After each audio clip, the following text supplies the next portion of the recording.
বান্দা তুমি নিজের মধ্যে একটু তাকাইয়া দেখো, কোথায় তুমি আল্লাহকে তালাশ করো। এত সুন্দর কণ্ঠ দান করেছেন, কণ্ঠ এত সুন্দর, যিনি কণ্ঠ দান করেছেন তিনি আরো কত সুন্দর। চেহারা অনেক সুন্দর, যিনি চেহারা দান করেছেন তিনি কে? সে আল্লাহ না জানি আরো কত সুন্দর। সূর্য এত সুন্দর, চাঁদ এত সুন্দর, বানানে ওয়ালা না জানি আরো কত সুন্দর। এভাবে যারা গবেষণা করবে, আল্লাহ পাকের পরিচয় আস্তে আস্তে যখন পাবে, তখন বান্দার মধ্যে মায়া বেড়ে যাবে আল্লাহকে দেখার জন্য। আর বান্দা তখন খুঁজবে আমি আসল মালিকের কোথায় পাই। ইয়া এলাহি তু মেরা মাবুদ হে, ইয়া এলাহি তু মেরা মাশুক হে। আমল সে জিंदगी बनती है, जन्नत भी जहन्नम भी।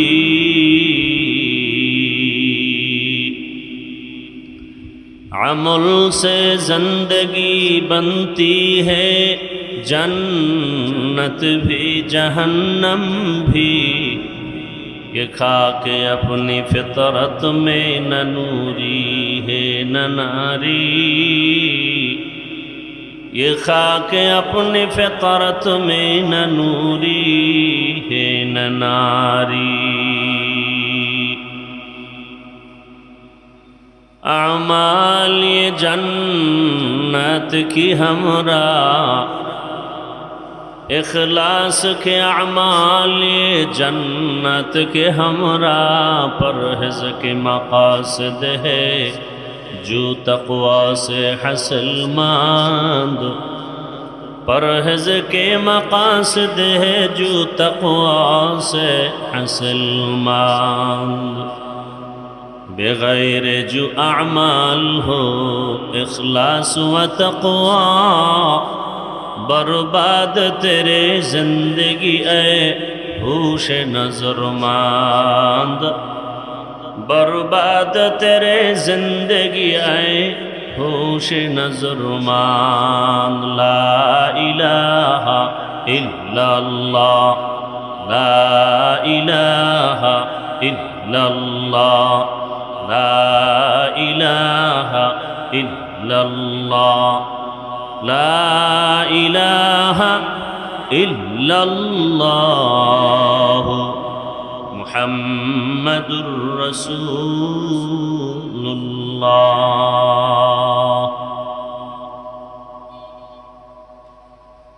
জাতীয় ওলামা মাশায়েখ আইম্মা পরিষদ কর্তৃক আয়োজিত আজকের এই জুলাই অভ্যুত্থান শহীদদের মাগফিরাত কামনায় এবং আহতদের সুস্থতা কামনায় আজকের এই ওয়াজ ও দোয়ার মাহফিল। উপস্থিত মুহতারাম সম্মানিত সভাপতি হযরতুল আল্লাম মাওলানা নুরুল হুদা ফয়েজী দামাত বারাকাতুহুম, প্রধান অতিথি মাননীয় ধর্ম বিষয়ক উপদেষ্টা ডক্টর আফাম খালিদ হোসাইন দামাত বারাকাতুহুম, অন্যান্য হযরত উলামায়ে কেরাম, আজকের এই মাহফিলে সকলের প্রিয় মানুষ আধ্যাত্মিক রাহবার হযরত পীর সাহেব হুজুর চরমনাই এবং নায়েবে আমিরুল মুজাহিদিন, আগত বিভিন্ন জায়গা থেকে আল্লাহ পাকের আশিকিন, জাকিরিন, শাকিরিন, মুহিব্বিন, মুরব্বিয়ান এজাম, কলিজার টুকরা যুবক বন্ধুগণ, স্নেহের ছোট ভাই, মাইকের আওয়াজ শ্রবণরতা মা বোনেরা, দেশের শীর্ষস্থানীয় হযরত উলামায়ে কেরাম দিক নির্দেশনামূলক কোরআন সুন্নাহ ভিত্তিক আলোচনা রেখেছেন। ইনশাআল্লাহ অল্প সময়ের মধ্যে রুহানি আলোচনা নিয়ে আসবেন হযরত পীর সাহেব হুজুর, নায়েবে আমিরুল মুজাহিদিন সহ। এরপরে দোয়া হয়ে যাবে। আমি দোয়ার জন্য বসছি। দোয়া করি আল্লাহ পাক রব্বুল আলামিন আজকের আয়োজনকে হেদায়াতের জন্য কবুল করেন। জুলাই অভ্যুত্থানে যারা দুনিয়া থেকে চলে গেছেন, আল্লাহ তাদেরকে শাহাদাতের মর্যাদা দান করেন। সাথে সাথে ঢাকার কয়েকদিন আগে বিমান দুর্ঘটনায় যারা দুনিয়া থেকে চলে গেলেন, আল্লাহ তাদেরকেও শাহাদাতের উচ্চ মর্যাদা দান করেন। যারা বেঁচে আছেন অসুস্থ অবস্থায় আল্লাহ তাদেরকে সুস্থতার নেয়ামত দান করেন। যারা পরিবার আপনজন সন্তান হারিয়ে ব্যথিত আল্লাহ তাদেরকে ধৈর্য ধারণকারীদের অন্তর্ভুক্ত করে দিন এবং যাদেরকে হারিয়েছেন এদের বিনিময়ে আল্লাহ উত্তম নেয়ামত দান করেন। যারা এত সুন্দর আয়োজনের পেছনে মেহনত করেছেন, ওলামায়ে কেরাম, বিশেষ করে বাংলাদেশের বর্তমান যুগে তরুণ প্রজন্মের সকলের হৃদয়ের স্পন্দন, বাতিলের আতঙ্ক, হজরতুল আল্লাহ মুফতি রেজাউল করিম আবরার দামাত বারাকাতুহুম, মুফতি শামসুদ্দোহা আশরাফি দামাত বারাকাতুহুম সহ যারা এই মেহনত করেছেন, বিভিন্ন ওলামায়ে কেরামকে এক জায়গায় করেছেন, এটা তাদের দ্বারাই সম্ভব যাদের অন্তর প্রশস্ত। আল্লাহ পাক আমাদের সকলের প্রশস্ত অন্তর দান করুন। জাতীয় ওলামা মাশায়েখ আইম্মা পরিষদ একটি ঐক্যের প্ল্যাটফর্ম। আল্লাহ পাক এই প্ল্যাটফর্মকে ঐক্যের জন্যই কবুল করেন। সংক্ষিপ্ত দু চারটি কথা বলার নিয়তে কোরআনে হাকিমের এক টুকরো আয়াতে কারিমা সূরা কাহফের শেষের দিকে তেলাওয়াত করেছি, নবীজির হাদিস থেকে এক টুকরো হাদিস পড়েছি। আল্লাহ পাক বলেন, ফামান কানা ইয়ারজু লিকা রাব্বিহি ফালইআমাল আমালান সালিহা। যারা অন্তর থেকে ইচ্ছা করে, ইরাদা করে রবের সাথে মোলাকাত করবে, আল্লাহ বলেন তাদের জন্য করণীয় নেক আমল, ওয়ালা ইউশরিক বিইবাদাতি রাব্বিহি আহাদা, তাদের জন্য বর্জনীয় তার রবের সাথে ইবাদত করতে গিয়ে অন্যকে অংশীদার বানাবে না, শিরিক করবে না। নবীজি বলেন, আখলিস দীনাকা ইয়াকফিকাল আমালুল কলিল। দুনিয়ার উম্মত, তোমাদের ঈমান আকীদা পরিশুদ্ধ করো, অল্প আমল নাজাতের জন্য যথেষ্ট হয়ে যাবে। আয়াত এবং হাদিসের মূল আলোচ্য বিষয় আমল সম্পর্কে কিছু কথা। আমল, আল্লাহর সাথে যারা মোলাকাত করতে চায় তাদের জন্য, যারা রবের সাথে মোলাকাত করতে চায় না তাদের জন্য এই আয়াতের বয়ান না। যারা রবের সাথে মোলাকাত করতে চায়, রবকে দেখতে চায়, তাদের জন্য দুনিয়াতে করণীয় দুইটা জিনিস। কর্মসূচি প্রথম হলো আমল করবে, তবে সতর্ক, শিরিক করবে না। তবে আমল অনেক বেশি করবে না, অল্প আমলই আল্লাহ খুশি হবেন যদি আমলের মধ্যে ইখলাস থাকে। আজ আমাদের দেশে চতুর্মুখী ষড়যন্ত্র, বিশেষ করে দ্বীন ও ইসলাম নিয়ে এত পরিমাণ সাধারণ মুসলমান চূড়ান্ত বিপাকে পড়ে আছে। এমন একটা কাজ নাই, আমল নাই যেখানে কিছু আল্লাহর বান্দারা সন্দেহ সৃষ্টি করে নাই। কেউ নামাজে দাঁড়াবে, সেখানে সন্দেহ, হাত কোথায় বাঁধবে, নাভির নিচে না বুকের উপরে। জানাজায় দাঁড়াবে, সন্দেহ, আলহামদু সূরা পড়বে কি পড়বে না। নামাজে আলহামদুর পরে আমিন জোরে বলবে না আস্তে বলবে, সন্দেহ। প্রত্যেকটা ঝামেলা যুক্ত। এর মধ্যে আবার সাধারণ মানুষ তো আমল করতেই চায় না। আবার কেউ বলে বেশি আমলের প্রয়োজন নেই, আমল লাগে না। আমাদের গ্রাম্য প্রবাদ আছে, এমনিই তো নাচনেওয়ালা বুড়ি, আরও যদি পায় ঢোলের বাড়ি। মানুষ আমল থেকে অনেক দূরে, তার মধ্যে আবার আমলের বিরুদ্ধে আলোচনা। অথচ আল্লাহ পাক রব্বুল আলামিন কোরআনের আয়াতে অন্যত্র বলেন, আমি মানুষ পাঠাবার একমাত্র কারণই হলো আমল করবে। আল্লাযী খালাকাল মাউতা ওয়াল হায়াতা লিয়াবলুয়াকুম আইয়ুকুম আহসানু আমালা ওয়া হুয়াল আজিজুল গফুর। আল্লাহ হায়াত মউত দিয়া যে জীব মানুষকে পাঠাইলেন, আল্লাহ পরীক্ষা করে যাচাই করে দেখবেন কারা আমল করে উত্তম আমল। আকসারু আমালা বলেননি, বলছেন আহসানু আমালা। বেশি আমল না, উত্তম আমল, ভালো আমল। এখন আমল কোন দিন ভালো হবে জানা নাই, কোন দিনের সেজদা ভালো হবে বলা যায় না। এজন্য আমল চলতেই থাকবে। জীবনের হাজারো সেজদা দিতে দিতে একটা সেজদা যদি ভালো হয়ে যায়, ওই এক সেজদা জান্নাত বিনা হিসেবে আল্লাহ দিয়ে দিবে। আতিনা ফি দারে দুনিয়া না হাসান, আতিনা ফি দারে উকবা না হাসান, ইয়া গিয়াসাল মুস্তাগীসিন আহদিনা লিফতিখারা বিল উলুমে ওয়াল গিনা। আল্লাহ বলেন আমি আমলের জন্যই মানুষ পাঠাইলাম, আর বান্দা বলে আমলের প্রয়োজন নেই। অথচ মানুষের জীবনের আল্লাহ পাওয়ার প্রথম সিঁড়ির নাম ঈমান। আর ঈমানের কথা আল্লাহ যেখানে বলেছেন সেখানে আমলের কথা বলছেন। ওয়াল আসরি ইন্নাল ইনসানা লাফি খুসর ইল্লাল্লাযীনা আমানু ওয়া আমিলুস সলিহাত। সমস্ত মানুষগুলো জাহান্নামে যাবে, কিন্তু যারা ঈমান আনার পরে আমল করবে নেক আমল, তারা জাহান্নামে যাবে না। ওয়াত-তিনি ওয়াজ-যাইতুনি ওয়া তুরি সিনিনা ওয়া হাযাল বালাদিল আমিন লাকাদ খালাকনাল ইনসানা ফি আহসানি তাকওয়িম সুম্মা রাদাদনাহু আসফালা সাফিলিন। আল্লাহ চার জিনিসের শপথ করে বলেন, সব মানুষকে আমি বড় সুন্দর করে সৃষ্টি করেছি। সৌন্দর্য যারা ধরে রাখবে না এরা জাহান্নামে চলে যাবে, কিন্তু না, ঈমান আনবে আমল করবে তারা জাহান্নামে যাবে না। ইন্নাল্লাযীনা আমানু ওয়া আমিলুস সলিহাতি কানাত লাহুম জান্নাতুল ফিরদাউসি নুজুলা।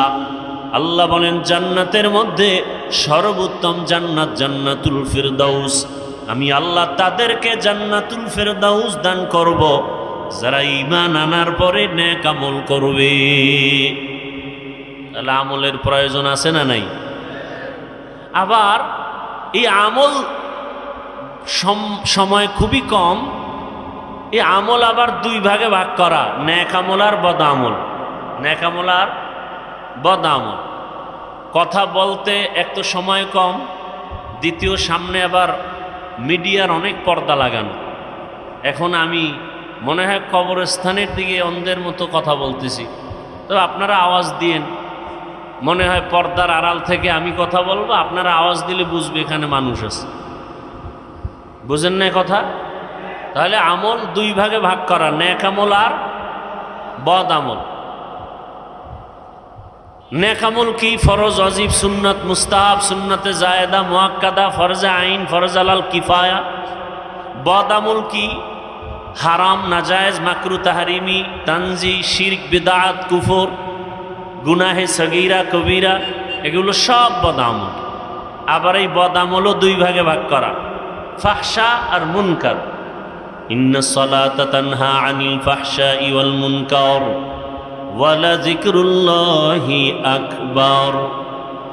আল্লাহ বলেন নিশ্চিত নামাজ মানুষকে পাপের জগৎ থেকে মুক্ত করে দিবে। কার ওয়াদা? জোরে বলেন ওয়াদা কার? আল্লাহ। তাহলে নামাজ অবশ্যই পাপের জগৎ থেকে মানুষকে পবিত্র করে দিবে। এই পাপ বলতে কিছু আছে ফাহশা, কিছু আছে মুনকার, দোনোটাই বদ আমল। তবে ব্যবধান, ফাহশা এমন বদ আমল যেগুলো বুঝার জন্য কোনো দলিল লাগে না, বিবেক বুঝে ফেলে। দলিল আছে, দলিল পর্যন্ত যেতে হয় না। মুনকার এমন বদ আমল যেগুলো দলিলের ভেতরে না ঢুকলে সমাধান হয় না। যেমন মিথ্যা বলা নেক আমল না বদ আমল? বলেন। এটা বোঝার জন্য দলিল লাগবে? দলিল আছে। ওয়াইলু ইয়াউমাইযিল লিল মুকাদ্দিবিন, ওয়াইলু ইয়াউমাইযিল লিল মুকাদ্দিবিন। মিথ্যাবাদীর জন্য জাহান্নাম। তাও কেমন জাহান্নাম? ওয়াইল নামক জাহান্নাম।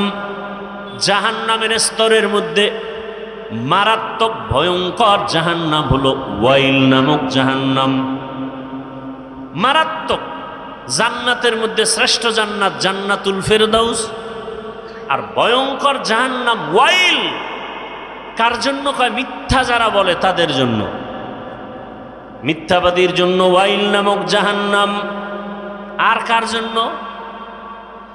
যে আয়াতে আল্লাহ বলেন নামাজ মানুষকে পাপের থেকে ফিরাবে, আল্লাহ আর এক আয়াতে বলেন কিছু কিছু নামাজি আছে এরা ওয়াইল নামক জাহান্নামে যাবে, নামাজ পড়িয়াও জাহান্নামে যাবে।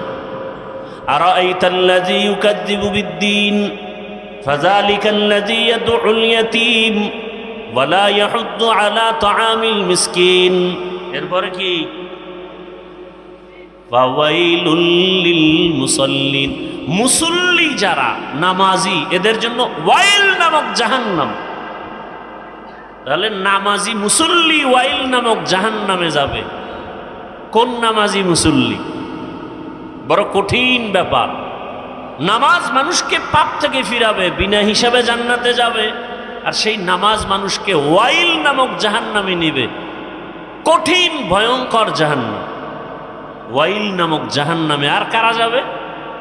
ওয়াইলুল লিল মুতাফফিফিন। যারা ব্যবসা করতে গিয়া কাস্টমারের সাথে মাপে উল্টা পাল্টা করে, ভেজাল করে, এরা ওয়াইল নামক জাহান্নামে যাবে। আর কারা? ওয়াইলুল লিকুল্লি হুমাযাতিল লুমাযা। যারা মানুষের দোষ পেছনে বলে, আর একজনের দোষ করে না, বানাইয়া অপবাদ দেয়, এই ওয়াইল নামক জাহান্নামে যাবে। গীবত শিকায়াত করনেওয়ালা। বড় কঠিন। আপনারা যারা মক্কা মদিনায় গেছেন তারা দেখছেন চোখে, আর যারা শুনছেন, ওখানে সারা দুনিয়ার মুসলমান আসে না? আসে না? কথা বলেন।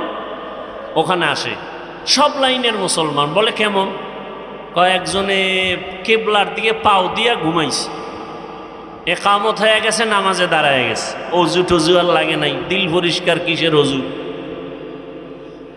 নামাজে দাঁড়াইছে। আর একজনে ইমাম সাহেবের কেরাত চলতেছে, নামাজে বসে পকেট থেকে মোবাইল বের করে কথা বলতেছে। বলে পকেটে মোবাইল রেখে আবার নামাজ ঠিক আছে, এখনো নামাজ যায় নাই। আর একজন বুকে হাত বাঁধে, কেউ নাবির নিচে, কেউ সাইরে দিয়া দাঁড়ায় থাকে, নামাজে দাঁড়ানো অবস্থা।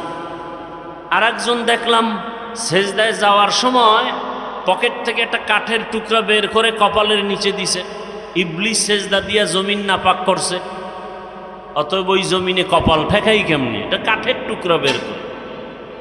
আমাকে বলেন, মক্কা মদিনায় সব মতাদর্শের মুসলমান এসে নামাজ পড়ে, কোনো ঝগড়া দ্বন্দ্ব, গীবত শেখায়াত, মারপিট। সোনার বাংলায় এত বরকত, পিডাপিডিডা কেন? ঝগড়া কেন? আমার দেশে এত ঝগড়া কেন? টুপি নিয়ে ঝগড়া, হাত নাবিতে না বুকে বাঁধবে নিয়ে তর্ক বিতর্ক, আছে না নাই? সব ঝামেলার কারণ একটা, অন্তর ঠিক নেই। কি ঠিক নাই? বলেন না কেন? শরীরের ট্রিটমেন্ট করে, ডাক্তার দেখায় অসুস্থতার জন্য। এই শরীরটাকে ঠিক রাখার জন্য, পরিচালনার জন্য একটা মেশিন আছে, রূহ। কি আছে? আপনারা ঢাকার শহরে ঘুরবেন, বিভিন্ন বিলবোর্ডে দেখবেন, পত্রিকায় দেখবেন, অ্যাড দেয় কি? দিনকে বদলে দাও। কিকে বদলে দাও? দিন বদলে দাও। দিন। সারা দুনিয়ার মানুষ স্লোগান দেয়, দিনকে বদলে দাও। আর সমস্ত আহলে হক উলামায়ে কেরামের স্লোগান, দিলকে বদলে দাও। দিল। কিয়ামত পর্যন্ত দিন বদলালে লাভ হবে না, যতদিন পর্যন্ত দিল বদলানো না হবে। এই দিলকে বদলানো মানে দিল বাইর করে আর একটা দিল ঢুকাবে না, দিলের কালার পাল্টাইতে হবে। দিলকে পরিবর্তন করার এই ওয়াজ মাহফিল, আল্লাহওয়ালাদের মজলিস হলো অপারেশন থিয়েটার। আহলুল্লাহদের সোহবত, আল্লাহওয়ালাদের নজর, আল্লাহওয়ালাদের নজরের মধ্যে পাওয়ার আছে, আছে না নাই? আল্লাহওয়ালাদের কথার মধ্যে আসর আছে। নোয়াখালী জেলার সন্তান, টাকার বালিশ বানায় বাবায় ঘুমায়। সন্তান টাকা পয়সা ছেড়ে চলে গেছেন ভারত দেওবন্দ, লেখাপড়া করে বাইতুল্লাহর কাছে গেছেন। 7 ভাবে কোরআন পড়া যায়, কেরাতে সাবা। মসজিদে নামাজের দাঁড়ালেন, তেলাওয়াত শুনে মক্কাবাসী পাগল, ইমামতির জন্য রেখে দিলেন। এরপরে এক পর্যায়ে সৌদির মেয়েকে বিবাহ দিলেন, শর্ত বাংলাদেশে নেওয়া যাবে না। বাংলাদেশের সবাই জানে কারি সাহেব হাকিকতে সর্বোচ্চ বড় একজন আলেম এবং আহলুল্লাহ, কারি ইব্রাহিম রহমতুল্লাহ আলাইহি উজানি। বাংলাদেশ, পাকিস্তান, ভারতের সব মাওলানা জেলাইনের হোক সবাই চিনে যে দেওবন্দের একজন আলেম, সর্বোচ্চ পদের বড় একজন আলেম রশিদ আহমদ গাঙ্গুহি। সমস্ত ভণ্ড বেদাতিরাও তার নাম জানে, চিনে। তার হাতে হাত লাগায়া কলবের চিকিৎসা নিছেন। টাকা পয়সার মায়া ত্যাগ করে একদিন তিনি ওই যে ইমামতি করেন বাইতুল্লাহর পার্শ্বে কোনো এক মসজিদে, রশিদ আহমদ চিঠি লেখলেন, বাংলাদেশে যাও, কালেমার খেদমত করো। চলে আসলেন দেশে। বিবি কি করবেন? আমিও যাব।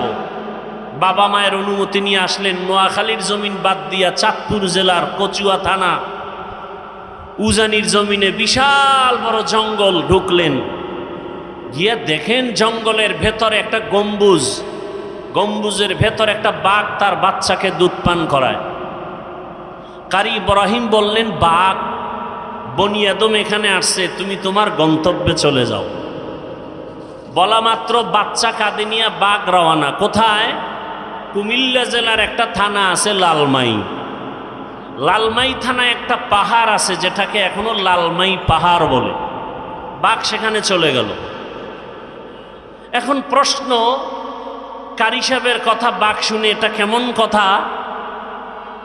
যার কলব নাই দিন বদলায়, কলব বদলায় না। এদের প্রশ্ন, কলব যে বদলানো প্রয়োজন এটাই বুঝে না, এটা বুঝার ক্ষমতাই নাই। তাকে আমি জিজ্ঞাসা করি, হাল চাষ করে গরু দিয়া গ্রাম অঞ্চলে আছে না নাই? ওই চাষিরা মেট্রিক বিএ পাস না সাধারণ মানুষ? এই মানুষগুলো যখন গরুকে হুকুম করে মানেনি, গরুকে যখন ডানে যাইতে বলে যায়নি, বামে যাইতে বলে যায়নি। তো একটা কৃষি কাজ করে সাধারণ মানুষ বেনামাজি, ওর কথা যদি গরু শুনে, আল্লাহর ওলির কথা বাঘ শুনবে না কেন? এই বুঝার মতো মেধা ওদের নাই, কলব ঠিক নাই। এজন্য বলে আমরা পীর মুরিদি পীরাউলিয়া মানি না। আমি সারা বাংলাদেশে কসম করে বলি, দ্ব্যর্থহীন ভাষায় চিৎকার করে বলি, আল্লাহর জাতের কসম, যারা বলে আমরা ওলিয়া উলিয়া মানি না, তারা কোরআন মানে না, বুখারী শরীফ মানে না। এরা ভণ্ড। এদের যারা ভণ্ড বলে না তারাও ভণ্ড। তারা কোরআনও মানে না, বুখারী শরীফও মানে না। আপনি কি মনে করেন আমি কসম খেয়ে কথা বলছি হালকাভাবে? হালকাভাবে? আল্লাহ হেদায়াত দান করুন। চরমনাইয়ের ওয়াজে বসলে মানুষ চিৎকার দেয় কেন? উজানির ওয়াজে বসলে মানুষ চিল্লায় কেন? তাকে আমার প্রশ্ন, তুমি ওয়াজে বৈশা চিল্লাও না কেন? এটা হাসির প্যান্ডেল না কান্নার প্যান্ডেল? কান্নার প্যান্ডেলে কাঁদবে, এটাই স্বাভাবিক। কান্না না আসলে তাকে জিজ্ঞাসা করো, তোমার চোখে পানি আসে না কেন? তোমার অন্তর নষ্ট, কলবের চিকিৎসা করো। এখানে চিৎকার আসার মজলিস। ইন্নামাল মুমিনুনা আল্লাযীনা ইযা যুকিরাল্লাহু ওয়াজিলাত কুলুবুহুম ওয়া ইযা তুলিয়াত আলাইহিম আয়াতুহু যাদাতহুম ঈমানা ওয়া আলা রাব্বিহিম ইয়াতাওয়াক্কালুন। একজন আয়াত পড়া বয়ান করে, আল্লাহ কইছে কলবের মধ্যে কম্পন হবে জিকিরের আওয়াজ আসলে, তেলাওয়াতে কলবের ঈমানের পাওয়ার বাড়ে।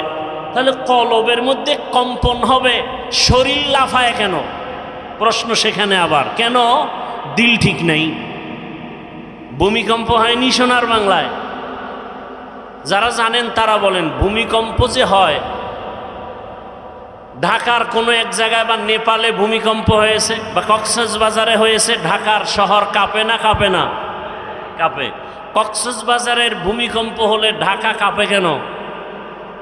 আর সেই ভূমিকম্পটা জমিনের উপরে হয় না ভেতরে? বলেন তো। নিচে হলে উপরে কাঁপে কেন? বিল্ডিং কাঁপে কেন? ঠিকই আল্লাহর মোহাব্বত আর মারেফতের নূর সিনায় আসার পরে কলবে জালজালা হলে বডির মধ্যে এটার আসর শুরু হয়ে যায়। ইয়া এলাহি মুঝসে মুঝকো দূর কর, তাকে দেখো মুঝ মে তুঝকো এক নজর। ইয়া এলাহি তু মেরা মাবুদ হ্যায়, ইয়া এলাহি তু মেরা মাশুক হ্যায়। এজন্য আল্লাহর সাথে যারা মোলাকাতের চিন্তা করবে তাদের জন্য কর্মসূচি দুইটা। আল্লাহর সাথে মোলাকাত করার আশাই নেই। কেন? আল্লাহর সাথে পরিচয় নেই আল্লাহকে। নাস্তিকরা তো বলে যাকে দেখি না তারে মানিও না। আল্লাহকে কেন দেখার চিন্তা নেই? আল্লাহকে চিনি না। আল্লাহকে চিনার জন্য কোথায় যাও? বলে আমেরিকা, লন্ডন কয় না। ওয়াফি আনফুসিকুম আফালা তুবসিরুন।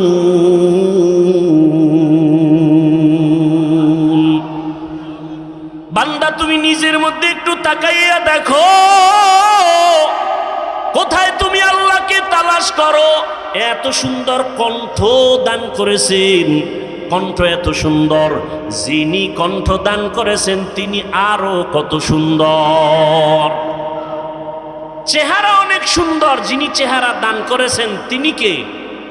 সে আল্লাহ না জানি আরো কত সুন্দর।